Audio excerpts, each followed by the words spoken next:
iPod. So I have a iPod here. You might be able to tell which model is right away. It's a 4th gen monochrome, and I bought it and the hard drive was shot. I would plug it in and it would keep retracting the drive head. Well, little replication there. So the drive is shot in this and I want to use this iPod. So we're going to do a flash mod, and I'm going to use this SD card and this adapter and also this adapter, and it should just all work hopefully. But before we even get started on all of this, we're going to need a machine to run iTunes on, and I'm going to be using this Samsung netbook, which I'm not sure has it on there. So let's get started then. Yeah. Okay, it does power on, you can see from the blue power LED. Oh, this is running Alpine Linux.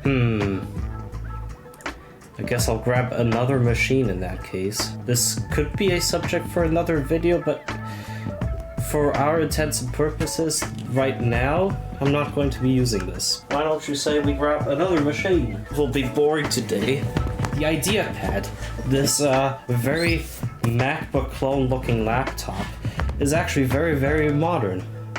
In fact, it has a CPU a couple of people could only dream of having. It also has a glossy screen like so many of my other laptops. Anyway, this will be the machine that we'll be running iTunes on, so we can get started on the flash mod. It shouldn't take too long. Jeez. God. Might actually need a side cutter here to just get into the cardboard with these things. It's always... There we go.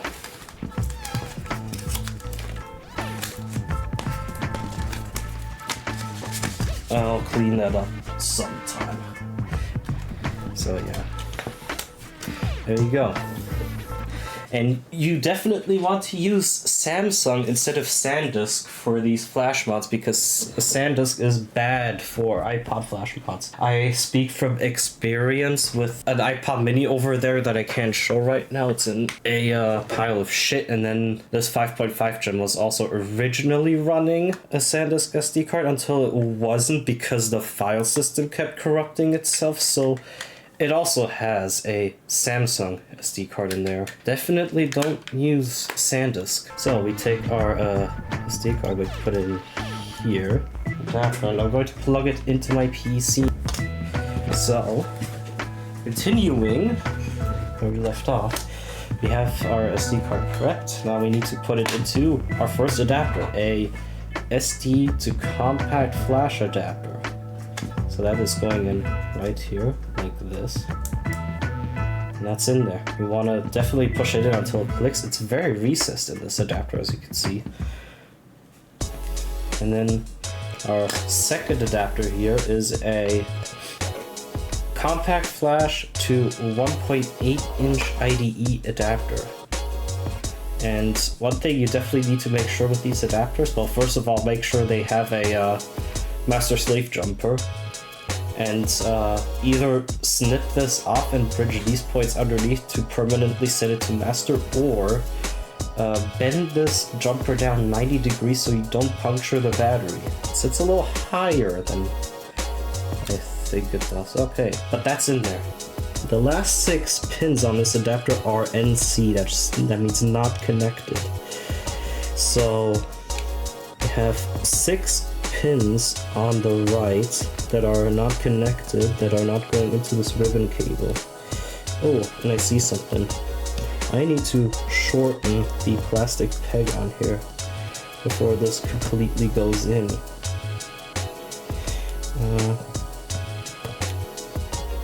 Shit. Okay, got it back out. I'm going to grab my side covers and I'm going to shorten this peg. It's gonna hurt for a lot of people, but it's a necessary step for this thing to fit in, and that almost went in my eye. Anyway,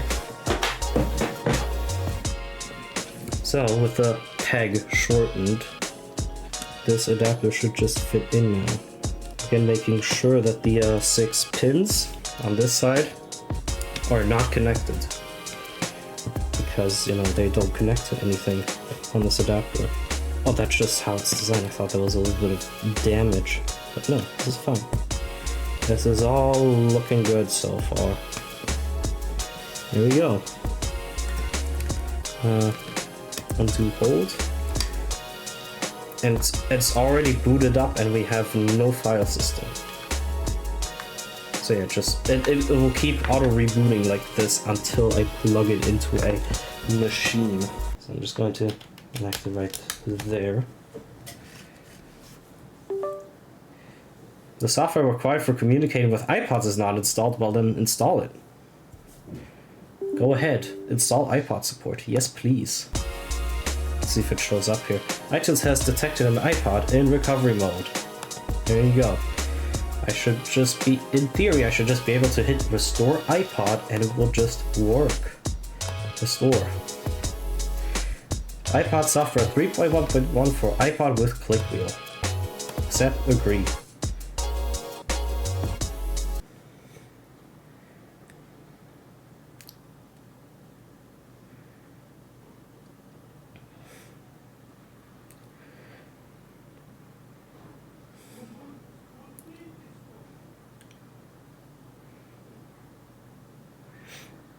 The fact that it's doing something is filling me with determination. Just rebooted. Let's just connect it right now and see if it has an OS. If not, we'll... Okay, it doesn't. That was a fail and a half. Let's use Linux. So I'm here on my desktop and I'm now going to show you how you can do all the iPod restore on Linux. First of all, you need to get an IPSW with the correct firmware for your iPod, which in my case it's a 4th gen monochrome, so that'll be listed as iPod 4th generation iPod with click wheel on the Apple Wiki. Which, if you go to the applewiki.com/wiki/firmware/iPod, that will get you to the iPod firmware page. So you want to open the IPSW with any archive manager, or you can just use unzip in terminal. And you want to grab this firmware file and drag it out of here. It will show up as an ebook. Rest assured, it's in fact a firmware. So now I'm going to connect the iPod to the computer like this. And it's gonna say do not disconnect. We're going to open a terminal. LSBLK, and our iPod shows up right here under dev SDE. So we're going to do sudo fdisk dev SDE, and you can see here devices not contain a recognized partition table. Create a new DOS MBR display. So here's what we're going to do. We're first going to type O to make a new partition table. Then we're going to do N P1. First sector is going to be the default. Last sector is going to depend on how large this firmware file is. We have 4.4 megabytes, or around 5 megabytes, but generally what I recommend is make this first partition 10 or 15 megabytes. I'm going with 10 megabytes, so I'm going to type plus 10M. Then I'm going to enter A to mark it as bootable. And then we're going to create a new partition, primary 2, and this is just going to take up the rest of the disk. Now we're going to do T for type 2 B. This is going to set the type of partition 2 to Windows 95 FAT32, which is what we need. And then I'm going to set T10 to set the partition type for partition 1 to empty. As you can see here, type 0 means free space on many systems, but not this iPod. It needs to be marked empty to contain the firmware. And then we're going to press W to write the changes. So we're going to CD to the desktop. First thing, we're going to make a FAT32 file system on the second partition of the iPod, so that's going to be sudo nkfs.vfat-f32 dev sd2. There we go, it shows up. Now we're going to label it as iPod, so sudo dos fs label /dev sde2 iPod, all caps. And then, last but not least, we're going to dd the firmware onto the first partition. So that's sudo dd if equals firmware. Also, excuse the screaming outside, I have my window open, but sudo dd if firmware 3.1.1 of equals /dev /sde1. There you go, it copied the firmware to the empty partition. We're going to type sync sudo eject dev sde. And now, if all goes well, our iPod should just boot up. Hey, we get hang on. Let's do this again. We're getting the connect to charger screen, which at this point, if you don't have a FireWire charger for your iPod, you are boned. You need a FireWire charger to restore this iPod. And also, I think I can now just get that crunch, hopefully. Yeah, that went well. It's together. It's a bit rattly because I don't have any foam in there. That might be an idea. I might have to put some foam in this later, but for now, there you go, I pulled it forward. This is my 30-pin to FireWire 400 cable that's connected to the FireWire charger, and then I'm going to just plug it in here, and it should start booting up.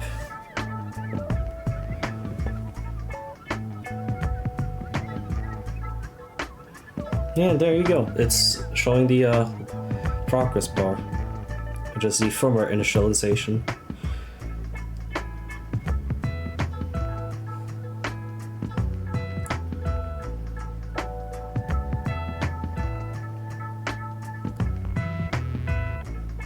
Oh, it's doing it again. Is it in a boop boop or am I going crazy? Does it not like 128 gigs? I might have to put a 64 gig card in here in that case. Oh no, it did it. Okay, we're all good. German. About. Hell yeah! You know what it says? It says 119 gigs. Let me turn on the backlight. There you go! And we're in flashmod business. Wahoo! Okay. We have a working iPod. Now, yeah, I'm going to put music on this and I'm going to listen to it.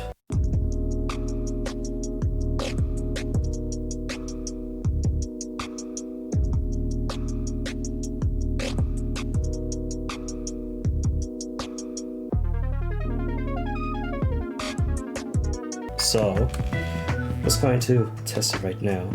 See if I get audio. Albums, awaken my love. Hell yeah! Okay, you can't hear it, but it is working. It's playing Red Belt right into my ears. Oh, that's so cool, man. That's so cool. An El Cheapo flashbot in the year of 2025 when I could have just gotten an iFlash adapter and be done with it. But that's not fun, is it? It's taking up less than a gigabyte, this one album, so there's definitely room to grow into this and, you know, expand the music library and stuff. I hope you enjoyed, and I'm now going to put music on this, which is going to take up my entire day now. Bye-bye! In my room, I beat my cup, nutted in my sock, keeping that door locked. Bitch, you better